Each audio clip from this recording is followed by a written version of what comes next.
जी मेरे दिल दे टोटे माशाल्लाह आज रौनक रेते वाले खड्डे ते लगियां ने। ट्रैक्टर ने 75 के ते मैसी के ते रूसी के ते चढ़ाई चढ़ रहा मैसी 13 फुटी ट्राली लाए ते तुन ते भरी गई। वेखते हैं चढ़ाई चढ़ता कि नहीं। वीडियो एंड तक देखियो तो मज़ा आएगा वीडियो का। वीडियो अच्छी लगे तो चैनल को सबसक्राइब करियो, बेल आइकन प्रेस कर दी।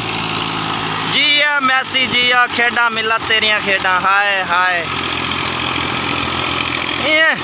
खैर खैर मैसी तेरी खैर हाय हाय हाय मिला था ओए हाय हम मिला था हाय मिला था 16 फुटी सौखी चढ़े सी क्योंकि वो लंबी है दाबूस।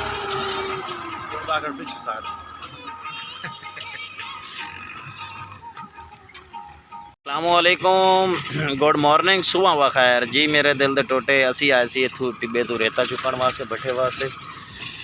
तो जिमीदार एक उन्होंने की काम किया जी, रूटर कमांद खड़े दे विच रूटर फेर दिता। तो मैं उन्होंने पूछा जी अल्लाह के बंदे हो क्यों रूटर फेरी जाने, लेकिन वो कह रहे हैं जी भाई जान सानू कणक ने फायदा नहीं दिता तो असी कमान की फसल का की करना। जो गौरमेंट भी सानू धक्के मार रही है साड़ी फसल नू, हर चीज़ नू अपनी मर्जी का रेट दे रही है गौरमेंट, किसान का कोई मुल ही नहीं, तो फिर असी कमांद खड़ा करके की करना। तो भाईजान खड़े कमान दे विच बाई होरी विच रूटर मार रहे हैं। तो मैं तुम चैक करो ना कमांद परली साइड ते बड़ा ज़बरदस्त कमांद खड़ा। मैं कहा दोस्तों ने शेयर करिए। तो गौरमेंट ने जिमीदारां दा एडा गंदा हाल किया पिया कि कोई जिमीदार दा जेड़ा ना वली वारिस को नहीं बनता पिया।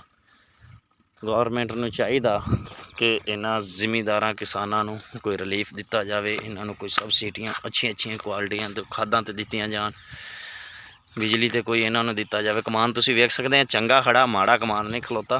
शायद तुसीं कहो कि विरला उहदी वजह तो इन्हूं खत्म कर रहे, नहीं खड़े कमान दे विच रूटर वाह रहे और इस वजह तो कि क्यों इन्हें कोई फायदा नहीं देना। साल इनू असी खादा पानी DAP 15-15 हज़ार तो लैते 16-16 हज़ार तो इनू पाइए, इनू खादा पाइए